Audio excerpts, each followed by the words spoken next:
Hello guys, welcome back to Aasan YouTube channel. यहाँ पर हम बेसिक इंग्लिश सीख रहे हैं। बेसिक इंग्लिश उनके लिए जो बिल्कुल इंग्लिश को शुरू से बिल्कुल एक एक वर्ड के साथ सीखना चाहते हैं। तो चलिए शुरू करते हैं।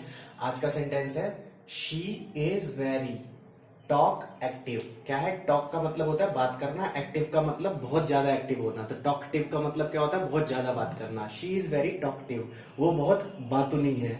अब वह बहुत बातुनी है, अगर मैं शी की जगह ही लगा देता हूं तो वह बहुत बातुनी है। अब यहाँ पर अगर ही लगा देता हूं तो वो लड़का हो गया, और शी हो गया तो लड़की ही हो गया वो। तो ही शी में आपको डिफरेंस पता चल गया होगा। अब आगे यहाँ पर हम बनाते हैं sentence she is very talkative, वो बहुत बातुनी है। या इसकी जगह हम ये भी कह सकते हैं she talks a lot. She talks a lot, वो बहुत बात करती है, वो बहुत बात करती है, बातुनी है, एक ही बात है। तो इस सेंटेंस का आप यूज कीजिए। कितने सेंटेंस है ये मायने नहीं रखता, अगर डेली एक सेंटेंस का भी आप यूज करते हैं तो बहुत है।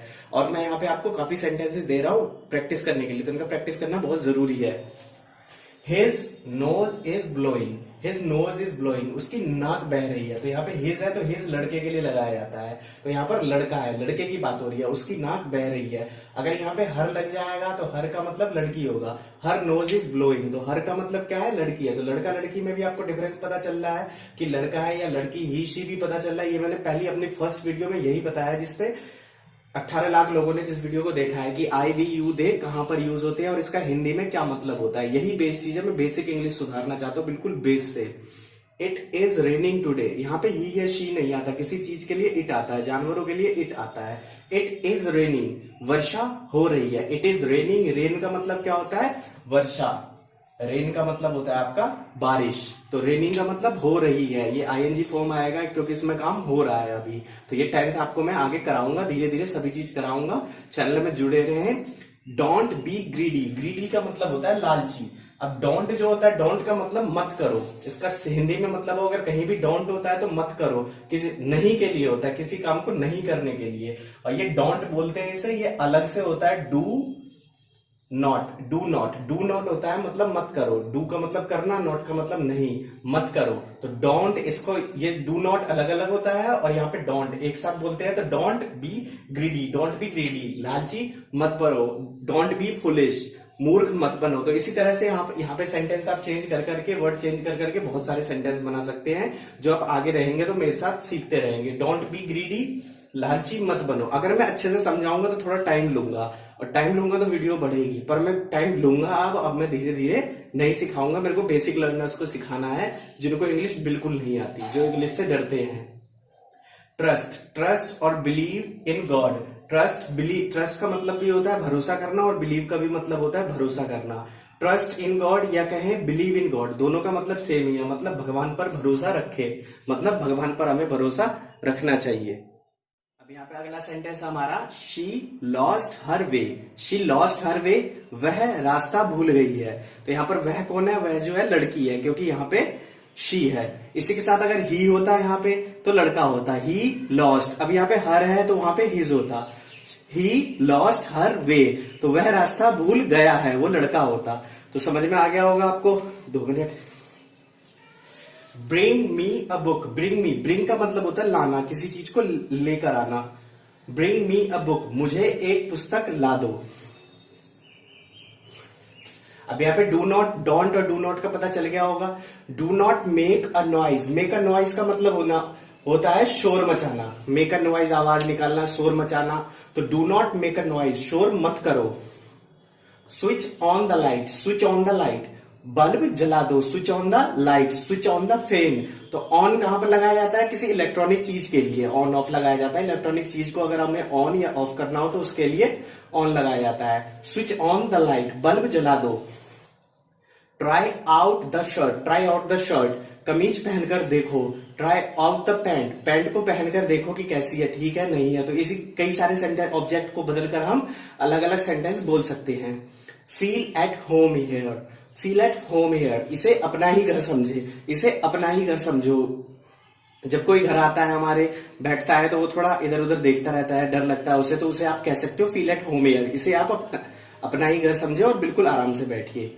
Put on your shoes, put on your shoes का मतलब होता है अपने जूते पहनो या अपने जूते पहन लो। शी इज माइन, वह मेरी है। ही इज माइन का मतलब वह मेरा है। शी इज माइन, वह मेरी है। अगर लड़का है तो वो क्या कहेगा, शी इज माइन, वह मेरी है। और लड़की है तो वो क्या कहेगी, ही इज माइन, वह मेरा है। तो शी, ही, शी का आज आपको क्लियर हो गया। ये मैंने पहले ही का मतलब होता है फूंक मारना। Blow out the candle, candle का मतलब होता है मोमबत्ती। ब्लो आउट द कैंडल, मोमबत्ती बुझा दो। डोंट स्पिट, स्पिट का मतलब होता है थूकना। Don't spit on the floor, floor पर मत थूको। फ्लोर का मतलब होता है फर्श, जो फर्श होता है हमारा वो। FLOOR, फ्लोर का मतलब होता है फर्श या मंजिलें, और मंजिल जो होती है। और FLOUR का मतलब होता है फ्लोर। फ्लोर का मतलब होता है कि हमारी जो मंजिलें, फ्लोर का मतलब होता है आटा। FLOOR, फ्लोर का मतलब होता है मंजिलें। FLOUR, फ्लोर का मतलब होता है आटा। और एक होता है FLO, फ्लो का मतलब होता है बहना। तो ये तीनों चीजें आपको क्लियर हो गई होगी। ये बोलने में लगभग एक ही जैसे सेंटेंस लगते हैं। तो don't spit on the floor, do not lose your temper. अपना जो टेम्पर है उसको, टेम्पर का मतलब होता है तापमान, तो अपना तापमान को मत खो। इसका सिंपल मतलब होता है क्रोध में मत आओ। तो इंग्लिश को हिंदी में थोड़ा अलग मतलब हो जाता है, बिल्कुल वर्ड टू वर्ड मीनिंग नहीं होता, उसका सेंस देखा जाता है। डोंट लूज योर टेम्पर, अपना टेम्पर मत खो, अपना तापमान मत खो, मतलब क्रोध ना करो, गुस्सा ना करो। डोंट बी लेजी, आलसी मत बनो। डोंट बी लेजी, आलसी मत बनो। What is he to you, what is he to you का मतलब होता है वह आपका क्या लगता है। What is she to you का मतलब वह आपकी क्या लगती है। अगर ही आता है तो लड़का है, शी आता है तो लड़की है। तो इसी तरह से आपको अभ्यास करना है, चीजों को समझना है। ये बेसिक लर्नर्स के लिए था। मेरी सारी वीडियोस बेसिक लर्नर्स के लिए है, जिनको इंग्लिश का माहौल नहीं मिल पाया है, इंग्लिश की क्लासें नहीं मिल पाई है। और जो मेरी वीडियोस को डिसलाइक करते हैं या आप नेगेटिव कमेंट देते हैं, उसके लिए मैं एक बात बता दूं, एक दिन की क्लास में मैं सरकारी स्कूल के किसी भी सरकारी स्कूल से बढ़िया क्लास देता हूं। अगर मेरी एक वीडियो को सरकारी स्कूल में भी जो बच्चे होते हैं उनको ये क्लास भी नहीं दी जाती है, कुछ भी नहीं कराया जाता है इंग्लिश को लेके। तो मेरी एक वीडियो जो है वो सरकारी स्कूल के बच्चों के लिए है जिनके इंग्लिश बहुत ज्यादा वीक है, और मेरी वीडियोस उनके लिए है जिनको पढ़ाई लिखाई में कुछ भी नहीं आता, जो बिल्कुल स्टार्टिंग से अपने बलबूते पे इंग्लिश सीखना चाहते हैं। तो मेरे साथ जुड़े रहे, चैनल को सब्सक्राइब जरूर कीजिए। और एक बार दोबारा से मैं आपको सारे सिर्फ बोल के दिखाता हूं कि बोल के क्या होता है। अगर आप इन्हें लिखने का अभ्यास कर सकते हैं तो वो भी कर सकते हैं। जो मैं बोल रहा हूं उसको सुन के लिखिए और देखिए कि कितनी स्पेलिंग आपकी सही होती है और कितनी स्पेलिंग गलत होती है। अभ्यास करना बहुत जरूरी है। She is very talkative, she talks a lot. His noise is blowing, his nose is blowing, it is raining.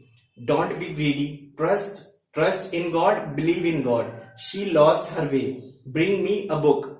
Do not make a noise, don't make a noise. Switch on the light, try out the shirt, feel at home here, put on your shoes. She is mine, blow out the candle, don't spit on the floor, do not lose your temper, don't be lazy, what is he to you.